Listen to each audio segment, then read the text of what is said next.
Reminder to read chapters 1, 2, and 7 for this week. Yesterday, we began our conversation talking about your career plan and your career outline. The biggest takeaway from yesterday's session is knowing and understanding, hopefully, how critical some type of career plan is. I say some type because, as you get started, once you continue progressing in your career, obviously your plan will change. There's a saying that says to write your plans in pencil, not pen, because you will adjust your plans as your career pivots into different areas or as you learn more things, technology, whatever.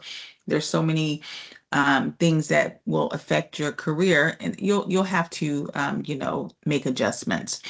So having at least an outline is critical. We also talked about how an assessment is important, right? You need to take inventory of what you're starting with. You don't do anything without taking it. You don't bake a cake without saying, "Oh, let me look in the cupboard to see what I have." Right? So even when you're you know setting your long-term goals, you have to figure out, okay, now that I know what it is I want to do, what am I starting with? So yesterday we touched on this doing this self-assessment in an effort to help us, evaluate what our starting point is. Um, do we have any questions about the self-assessment yesterday, the long-term goals you're supposed to be setting? Are we all okay with that?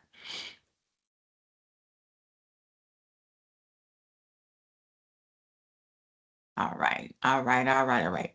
Now, if there's any issues with your long-term goals, you remember I told you I wanted those long-term goals to be SMART. And if we recollect from yesterday's session, we know that SMART means what? They have to be specific, measurable, achievable, realistic, and timely. So I want to see long-term goals that are fully stated with some type of end date on it, right? My long-term goal is to become a master electrician by 2031. My long-term goal is to become a HVAC journeyman by 2031. My long-term goal is to become a veterinary technician specializing in internal medicine by 2032, whatever, right? I want to just see fully stated goals with end dates. Today, we're going to talk a little bit more about these skills, and it'll all make sense when we bring it together tomorrow, because we'll really fully understand how this inventory of your skills um, is going to, you know, help you not just do your plan, but also figure out how you're going to promote yourself and, align your skills with what people are looking for as you look for different opportunities in your career. So let's think about this. We all know that we need some basic skills. What are they? I don't think anybody questions, the need to know how to read, write, speak, listen, do basic math and technology. We all are okay with those skills, right? Hopefully so, right?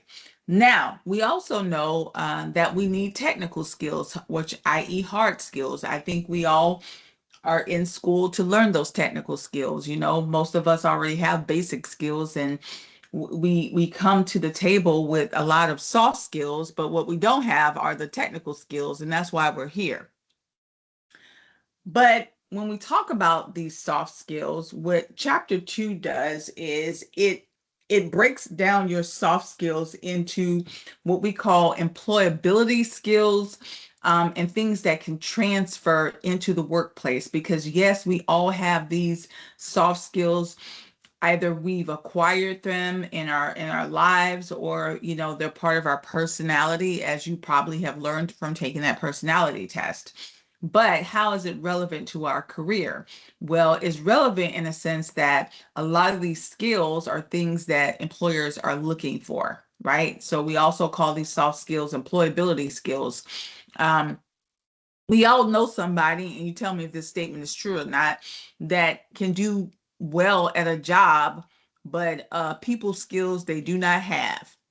Give me a thumbs up if you just, we don't have to talk about it. They could be to the left or right of us. We're not gonna point them out, but we know the we know those people, right? For some reason, they all work at the DMV. I don't know what it is, but so we know plenty of people that have technical skills, but some thinking skills, some personal skills, some people skills. We don't know what happened, right? I guess they ran out before they got at the top of the line. So you can imagine that when you do interview with people, they're not just listening to see if you have technical skills. They're also listening, my friends, to see what type of foundational skills, what type of soft skills you have, because they know the type of environment that you're going to work in, and they try to highlight it in the job description, and we'll be digging through those job descriptions tomorrow. But, um, you know, they don't tell you everything, but they are sizing you up to try to see what type of soft skills you have, especially, let's say, they work in a sensitive, company where they have a lot of trade secrets, or it's like really high pressure, time sensitive projects. They're going to look to see if you will be a good fit in that. They're going to look to see how you come across, so they're always looking at these soft skills. So let's break them down. They typically come into three categories. One category is thinking skills. That should come as no surprise. The other category is people skills, and then these other personal qualities that they want you to bring to the table. Now, when we talk about some of these thinking skills and people skills, we're really going to dig into those when in the coming weeks, when we start to break down uh, this thing called emotional intelligence. And has anyone ever heard of that before? Emotional intelligence. If you haven't, just put a pin in it for now, because when we get back to actually talking about you know physically working at a company, so this week is all about figuring out what it is you want to do. Week 2 is all about promoting yourself in marketing and doing interviewing and that type thing. Week 3 is all about, okay, I'm in this job, what is it, well, all about networking really. And then week 4 is all about, okay, management, being with people, emotional intelligence, and things of that sort, just to help to, manage your expectations of how this is going to flow. So when we're introducing these topics of being able to think clearly, people skills, and personal qualities, that's how they're going to be relevant. It's going to be relevant in thinking about what you bring to the table to help you with your career, but also what people are looking for. It's going to be relevant in terms of how you promote yourself. It's going to be relevant in terms of how you network. And obviously, it's going to be relevant in terms of when you're physically working. A lot of companies are also very, very concerned with how you behave at the job. We call that workplace ethics.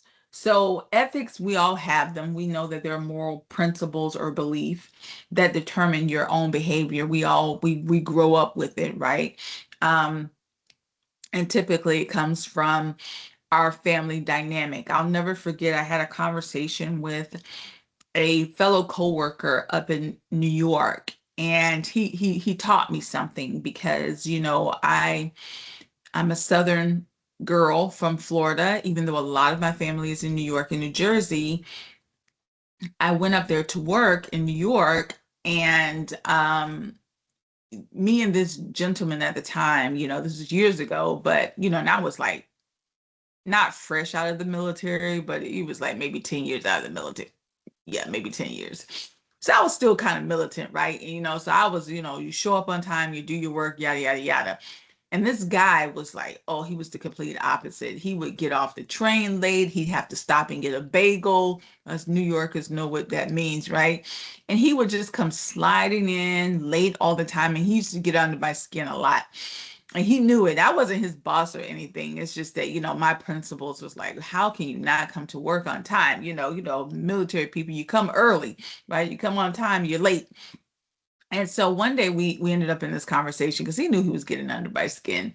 And he was, talking about how, in his, you know, when we ride the train, somehow we were talking about the train or something. And he was like, I don't get up for old people. I don't get up for pregnant people. And I was aghast. And he just was doing that to get a rise out of me. And I was like, well, what would make you say that? And he goes, well, because my grandmother said that, we don't have to do that. And I was like, but society says that you do. So he goes, so are you saying that if I agree with society, then that means the entire way I grew up is wrong?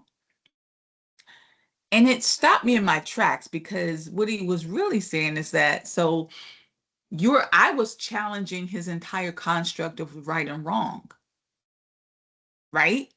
So if he were to agree with me, that would mean that his construct of right and wrong, was being challenged, and that meant that he was wrong. And even though that was just a simple conversation, it taught me so much. It's like a lot of times when you see people push back, they're pushing back on their reality. Does that make sense? Like a lot of times people feel like they're just trying to correct your behavior, but a lot of times you're pushing back on somebody else's reality. And and even though that was a simple concept, showing respect to elders or someone that's in a health condition. That is essentially what he was saying, and I had to like really think about it and give him some credit for saying that you need to understand that you know sometimes when you challenge people's reality, they're gonna push back. Nobody's just gonna allow you to shift their entire thinking, but nonetheless, when you come to a job, everybody has their own belief system.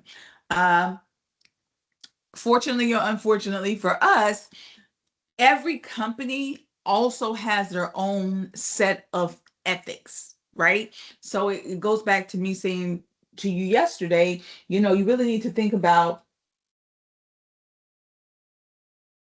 um, what your value system is because it may affect how you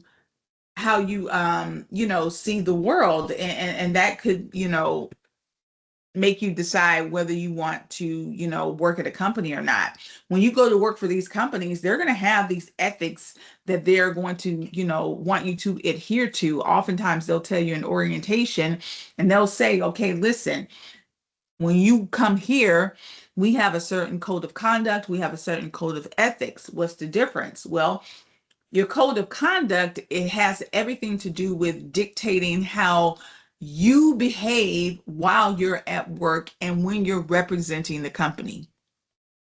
There's a code of conduct. In the Army, they used to make us carry it in our upper left hand pocket of our shirt, always knowing what the ethics and the morals and the code of conduct was because they want you all to adhere to it. And I think you all can agree. If you see a military person, especially a Marine or an Army person, they kind of all act the same, right? Yeah, because they shove that code of conduct down your throat. Like they make sure you understand how they want you to behave. The code of ethics has everything to do with how you do your job. Take, for example, Chick-fil-A, right? We all have had the Chick-fil-A experience, have we not? Most of us, if you've ever eaten at Chick-fil-A. And can we all agree that it's very different from like McDonald's? Why is that? A lot of it has to do with code of conduct and code of ethics. When it comes to code of conduct, is how you behave, how they want you to behave. Make sure you call people by name. Make sure they say have a wonderful day, whatever that phrase is that they say, right? Everybody has to adhere to it. Code of ethics is how you do the work. If Chick-fil-A is more than a few minutes beyond waiting for food, what are they going to do? They're going to give you that little card to say thank you for waiting.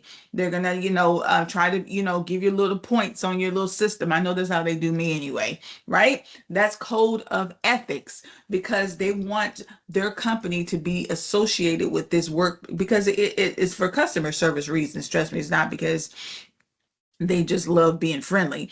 It is what differentiates them. So it's very important to a company that you adhere to these ethics. So that's going to be important when you're choosing companies that, you have to say, okay, is this an environment that I want to work in? You have to be very, very careful, each of you, especially the VA program, but each of you really, and understanding what's different, the difference between ethical and illegal. I say the VA program because, sometimes you guys may be dealing with medicine and y'all already know what happens with medicine, right? That's a controlled substance. So you have to be extra, extra diligent in following the rules. Another reason why you have to be diligent is because once you get into a career, like the more higher up you go into any career, there's things that are illegal. Like you can actually be doing things at your job that could be illegal. And y'all know what happens when you do something illegal, right? Yeah. Yeah. That's called court. Your company cannot save you if you do something illegal. Some examples in the book are discrimination and harassment, which people don't even recognize as illegal activity.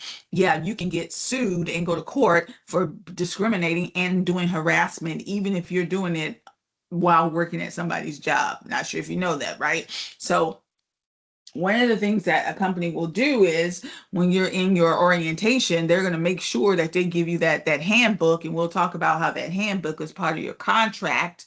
That's why you have to sign that you receive that handbook, and they're going to talk about all the do's and don'ts. Now, how many of us actually read that handbook? Not a lot of us. My friends read that handbook because they're telling you things that are illegal, unethical, and what can get you fired and what can possibly get you in court, right? So you got to be very careful with understanding what that is in your respective industries. And now a lot of days, well, nowadays, working online and some type of online environment could be a part of your job. But let me tell you something else, which is, more money, more problems. If you haven't heard, once you become a professional, some of you may not like this. Now you have to watch what you do outside of work. Clutching your pearls. What you mean, Miss Taylor? I work 9 to 5. Well, no. Mm-mm, mm-mm. Once you become a professional, all of a sudden, yes, all of a sudden, how you behave and perform outside of work still matters. That includes what you do online. Have any of us ever seen these social media posts, these TV, what they call them, news about somebody losing their job because of something they did online? Uh-huh. Yeah. Right? Okay. So we call that digital footprint. What does that mean? That means that everything that you do online can be used against you. But what if I'm on my own page? Sir, ma'am, you're never on your own page unless you have your own server and you have your own website. You are not on your own page. You are on a page that is being sponsored to you on behalf of Meta, Google, or whomever else, and they keep track of what everybody does. Now, they may not let it be open to everybody. You put your little parameters on there. It's private. No, it ain't really private because they have access to everything that you do. And sometimes things that you do can be leaked. What if you post something one time, as soon as it goes out there, you don't know, it takes a matter of seconds before someone copies it. That's it for you, my friend. If you say something wrong or you do something wrong, you can lose your job. Uh, tell me, give me a thumbs up if you think that's fair, that you should have to watch what you say online. We'll talk about this more, but I don't know if you heard about that dentist a few years ago. Well, this happened last year, I think. She was up in California, and girlfriend decided that she wanted to tell a joke about how she treated people that did not agree with her political views. Like if she was just chit-chatting with you and you're a patient, and she found out that you did not agree with her political views, she may or may not give you the right amount of pain medicine. Did y'all see that?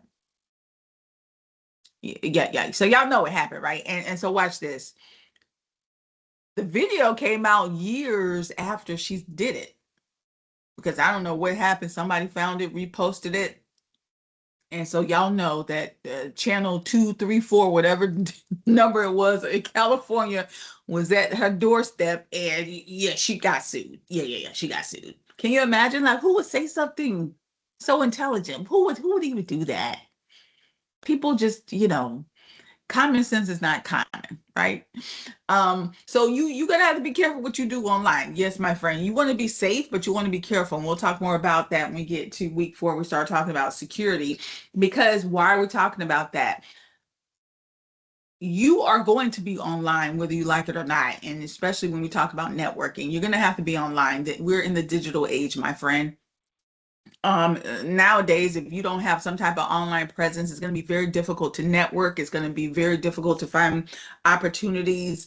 Things are not just, local, like we it used to be back in the day. Cloud computing has everything to do with just understanding that a lot of your companies, just like we here at Southern Tech, are using cloud-based systems. We're on the cloud now. Your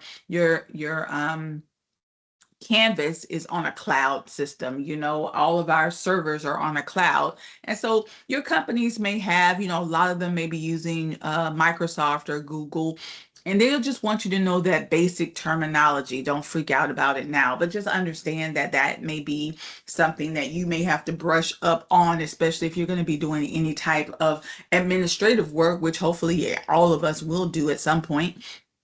As you work your way up through the system, you will be, whether it's you have to fill out reports, do time cards, especially if you're working on projects or whatever it is you have to do. So just, be familiar with that language. Not that they'll interview you, it's going to be an interview question, but that could be an expectation. Y'all know how it is. Every company expects you to know how to use a computer, whether they say so or not, right? No company expects you to say, man, I don't even know how to turn this thing on, right? People expect you to know those basics, that basic technology. So that may or may not be an issue in some of your respective fields. Intellectual property is just simply, anything that belongs to the company. Most of you won't have to deal with that, at least not in the entry level, but once you get into project management and, maybe they start doing bidding, especially contract bidding and big time bidding and stuff like that, you may be privy to information that you can't share. So just know that that is a thing. So that is what chapter 2 is talking about. Obviously, if you worked in more like technology based or engineering or things like that, or even in healthcare, where they actually created product, then you would get more into the IP type stuff. But for most of you, it's probably just going to be contract bidding or something like that. But either way, obviously you can't, share company information. When it does come to being online, like I said, being mindful of what you say and what you do is going to be important. And so this really comes into um play when it comes to promoting yourself. And so as we talk about networking, just be mindful that in chapter 2, they'll say that you got to really learn how to engage online. Y'all know it. Y'all have all seen it. We used to call them Twitter fingers. I don't know what they call it now, but y'all know Twitter fingers is people that like to what they call them now, keyboard Nazis, and people that like to fuss and argue and say all kinds of crazy stuff online. Like I said, with your digital footprint, you don't want to do that. But even as you may have to engage with your customers and coworkers, you want to practice good etiquette, and when we talk about business writing in week 3, this will come into play. But just knowing how to write and talk and engage online, we call that etiquette. A lot of times people feel like they can shortcut the system because they're dealing with people online, and that's not something that you want to do. So that's what chapter 2 is really talking about. There's some core rules to netiquette. One, remembering everybody's a human, using the same standards, know where you are in cyberspace, respecting others, making yourself look good online. Representing a company is key, right? Just always have those workplace ethics in the back of your mind. You do not want to lose a job because of something you did or said. My friends, you are going into an industry, and especially if you don't plan on moving around, that your industry is small, right? Let's just say you may have a good 30 companies in your respective industry in your region, right? Let's say in your town. That's not a lot of companies you can sift through, right? So you don't want to make a name for yourself. You don't want that reputation because the companies know each other, guys. Not every, maybe they don't go out golfing together, but people know each other, whether it's through, you know, associations, just meeting at different conferences. A lot of times companies are all up for the same job and bidding on it. They share employees. You may have this one guy that used to work at this company, but now he's the supervisor at that company. Like, your world gets really small when you get into an industry, right? That's the good part and the bad part. So you always have to be thinking about that. And that's why you want to maintain. Remember, think of yourself like a business. And you got to think of yourself like, you're protecting your reputation, right? This is about you and protecting your reputation, not just about you representing a company, right? You want to represent yourself well as well, because you may go to another company and you don't want to have a bad reputation. Like, you don't want something to get out and to spoil your chances of going to another company. All right. So guess what? That's all we're talking about as far as that is concerned. Please read chapter 2 and start reading chapter 7 tomorrow. We're going to really dig into resume writing.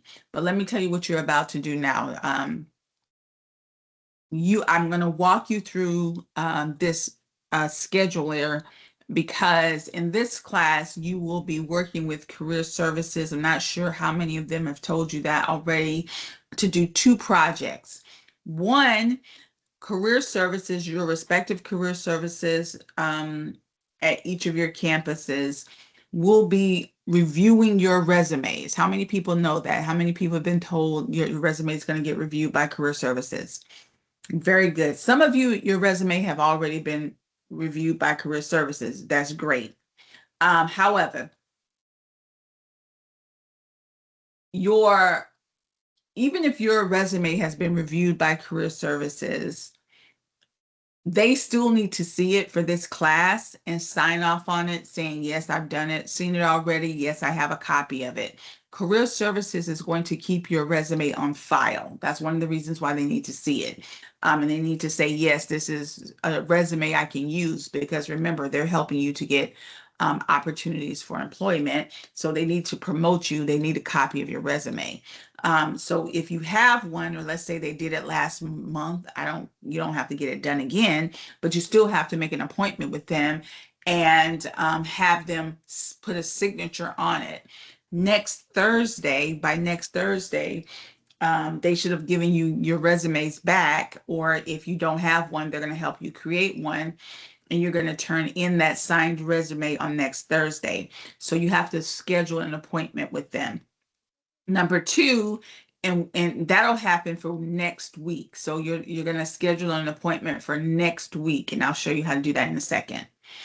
Number 2, so it's 2 appointments. You're also going to schedule a time to do a practice interview with them. So you will be doing what we call a mock interview with career services. And you'll be doing that in week 3. So you're also going to schedule a time to do a mock interview with them. So once you go into the scheduler, and some of you don't have schedulers, I'll show you in a minute. You're going to say, you're going to set these 2 appointments, 2 separate appointments, and then you're going to come back to this assignment, and you're just going to tell me. You can copy and paste the little ticket receipt you got, or you can just tell me resume writing, um, Tuesday at 3 o'clock, mock interview, Wednesday, whatever that date is, at 4 o'clock, right? So it's going to be two different times that it's going to go into this assignment. Does everyone understand that?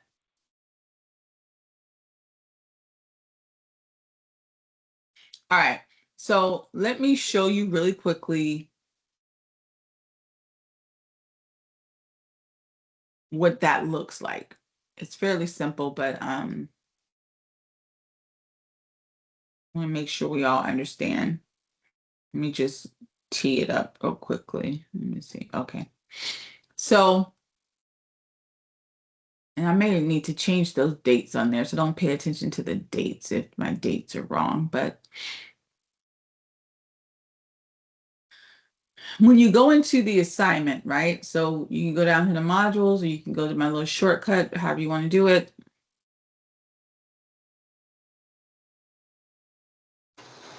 Sorry, Okay. you guys put yourselves on mute. I just want to make sure we don't hear anything by mistake. You're gonna scroll down, and you're gonna go to, obviously we're in week 1, right?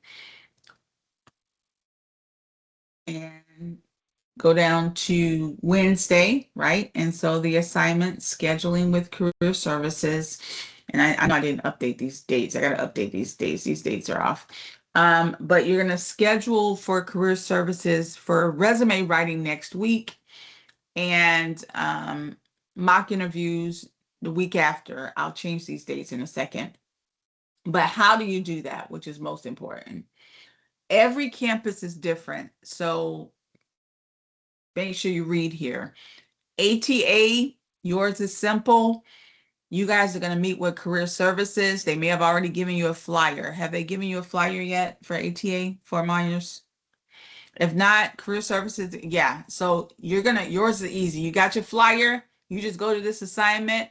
Just tell me resume and mock interviewing on this day. You're done. So that's all you got to do for today. Now, Brandon, you see here, you guys have a little link that you need to click on. So you click on this link, and 3 other of you, your campuses also use this system. And the first thing you're going to do is you're going to go down to resume writing, right? They say it's for an hour. Everybody's campus is different. So you're going to click here, and then you're going to choose a time for next week for resume writing.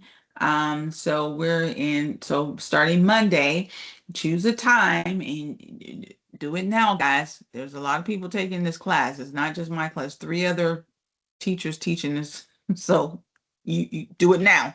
I think my class is first, so you better do it now.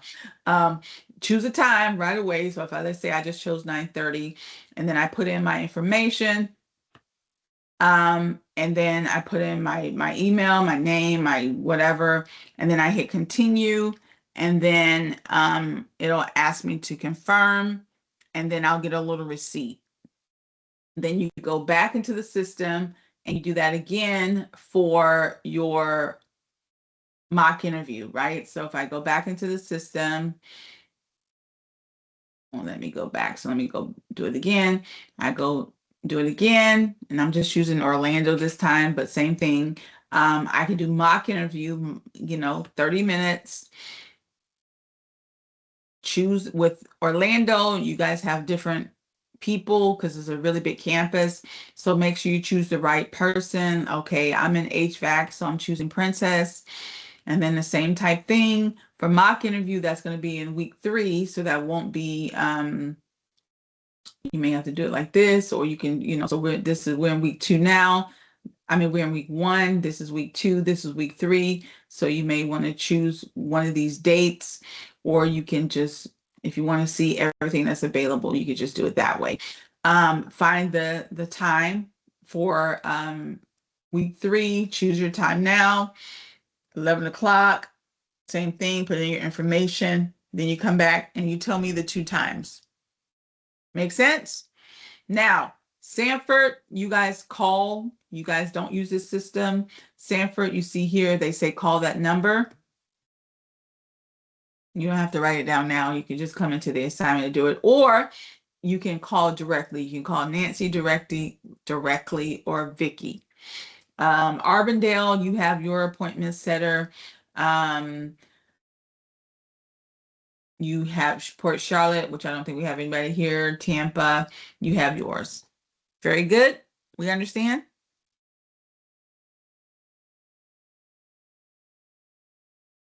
All right. So I'll update those Yes. dates. All right. All right. So with that being said, yeah, we about to get on out of here, y'all. We about to get on out of here. All right. Let me go back. All right. Have a good one. No, wait. Oh, I was okay. teasing. Let me give you your participation question. I was just saying what you guys were thinking out loud. All right, now here's your participation question for today. I want you to name, because we keep that I'm promoting myself hat on, and this is all going to make sense when we talk about networking and promotion next week. Name one quality that sets you above the competition, and that can be a skill too. You know what? And only Miss Taylor's going to see it, so don't feel bad about bragging. Name one quality that you think sets you above the competition, and one quality that you know you need to work on. It could be the same as a skill, one quality or something you know you need to work on. Maybe it's, I want to start my own business, and I've already ran a business before, so okay, I know that's going to set me above the competition. Um, One quality that sets you above the competition, and one quality you think you need to improve on. That's your question for today for participation. All right, my friends, if you don't have anything else from me, you are free to go. Enjoy the rest of your day, and I will see you back here tomorrow. All right, enjoy the rest of your day. See you tomorrow. Thank you. All right, y'all. Bye bye.